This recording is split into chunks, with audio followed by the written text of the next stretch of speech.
السلام عليكم أصدقائي، ازي حضراتكم؟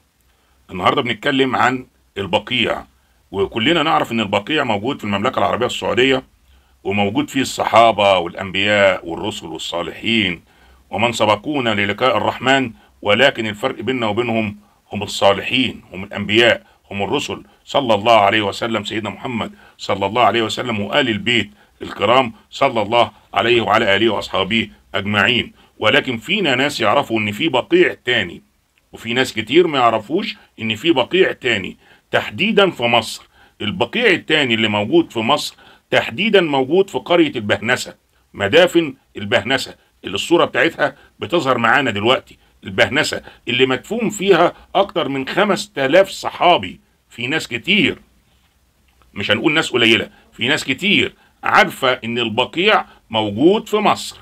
البقيع الاول موجود في المملكة العربية السعودية، البقيع الثاني موجود في مصر، محافظة المنيا، مركز بني مزار.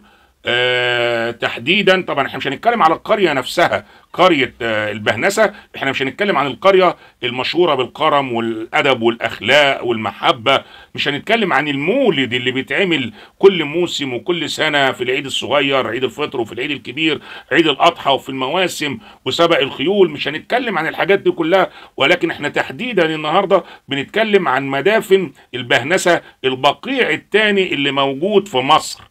البقيع الاول في المملكة، البقيع الثاني موجود في مصر. اكتر من 5000 صحابي موجودين في البهنسة. ارض مقدسة، ارض موجود فيها الاثار، يعني زي ما حضراتكم ما تشوفوا وزي ما تقولوا وزي ما تعدوا. الارض اللي وصل فيها السيدة مريم وسيدنا المسيح عيسى ابن مريم، وصلوا فيها من رحلتهم اللي خرجوا من فلسطين وصولا للصعيد. كان اخر نقطة ليهم في الصعيد هي ارض البهنسة، واستقروا فيها هناك. وفي شجرة مريم هناك، المكان اللي استقرت فيه السيدة مريم عليها السلام والسيد المسيح عليه السلام من رحلتهم المقدسة، الرحلة المقدسة. البهنسة موجود فيها ابن سيدنا ابو بكر الصديق، موجود فيها بسم الله ما شاء الله. البقيع الثاني هسيب حضراتكم مع روبرتاج صغير بالمناسبة.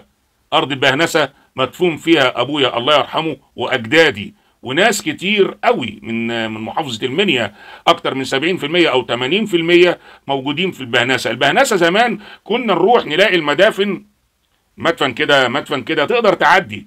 النهاردة ما تقدرش تعدي حتى برجليك ما بين المدافن، ودي قصة تانية هنتكلم فيها مرة تانية، لان الوضع ده وضع يعني مش ظريف. ولكن ده مش مجالنا النهاردة. المجال النهاردة عن البهنسة، البقيع الثاني اللي موجود في مصر، اللي ناس كتير ما تعرفوش، واللي يعرفه اهلا وسهلا، واللي ما يعرفش ياخد فكرة عن البقيع الثاني. السلام عليكم. بقيع مصر، قصة القرية اللي بتضم رفاق 5000 صحابي وتابعي، منهم 70 صحابي شهدوا غزوة بدر. كلنا عارفين بقيع الغرقد بالمدينة المنورة، لكن الأغلبية مننا ما سمعوش عن بقيع مصر. لو عاوزين تعرفوا مكانه بالتحديد ومين هم الصحابة والتابعين المدفونين هناك وليه اتدفنوا في المكان ده بالتحديد، تابعوا الفيديو ده للآخر. معلومة هتذهل الجميع، وهي أن مصر فيها بقيع تاني غير بقيع المدينة المنورة، ومدفون فيها 5000 صحابي، منهم 70 صحابي من اللي شاهدوا غزوة بدر مع سيدنا الرسول صلى الله عليه وسلم. والبقيع ده موجود في قرية البهنسة بمحافظة المنيا بصعيد مصر.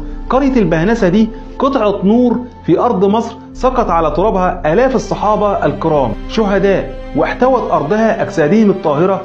حكاية البقيع ده بدأت لما سيدنا عمرو بن العاص فتح مصر سنة 20 هجريا، وفتح كل حصون الرومان، وكان أقوى حصون الرومان هم البهنسة وأهنسيا. وأرسل سيدنا عمر بن الخطاب جيش لاستكمال الفتح، وبدأت الرومان بيدافعوا عن الحصن ده بكل قوتهم وجنودهم، لأن سقوط الحصن ده بالتحديد معناه سقوط الصعيد كله. ودارت المعركة وانتصر فيها المسلمين بعون الله، واستشهد فيها 5000 صحابي. ومن أشهر الصحابة المدفونين في البهنسة زياد بن أبي سفيان بن الحارث بن عبد المطلب، سليمان بن خالد بن الوليد، عبد الرحمن ابن سيدنا أبي بكر الصديق رضي الله عنه، الحسن ابن زين العابدين ابن الحسين ابن علي ابن أبي طالب، محمد ابن أبي ذر الغفاري، محمد ابن عقبة ابن نافع، علي ابن يعقوب ابن أبي طالب، جعفر ابن عقيل ابن أبي طالب، القعقاع ابن عمرو، رضي الله عنهم وأرضاهم جميعا. هل كنت متخيل إن الأسماء دي تبقى مدفونة على مسافة قريبة كده منك، وإن قطعة أرض قد تكون على بعد دقائق أو ساعات قليلة من بيتك ويبقى موجود فيها جسد حفيد سيدنا رسول الله صلى الله عليه وسلم، وابن سيدنا أبي بكر الصديق، وابن سيدنا خالد بن الوليد، والقعقاع ابن عمرو اللي اتقال في حقه لا يهزم جيش فيه القعقاع. طيب ايه سبب تسميتها البهنسة؟ يقال ان البهنسة كان يحكمها ايام الرومان حاكم اسمه بطليموس، والحاكم ده كان بيحب بنت جميلة جدا، ومن شدة جمالها اطلق عليها اسم بهاء النساء، ومن هنا اتحرف الاسم للبهنسة. أرض البهنسة مش بتنتهي عظمتها عند احتضانها لأجساد الصحابة الأجلاء، ده كمان كانت قلعة من قلاع صناعة الغزل والنسيج في العصر الإسلامي، ومنها كانت بتذهب كسوة الكعبة المشرفة إلى مكة المكرمة في العصر الفاطمي. كمان فيها قبر السبع بنات اللي ليهم قصة عاوزة فيديو لوحده، لأن مصر كلها بتسمع اسم السبع بنات وما تعرفش إيه قصتهم.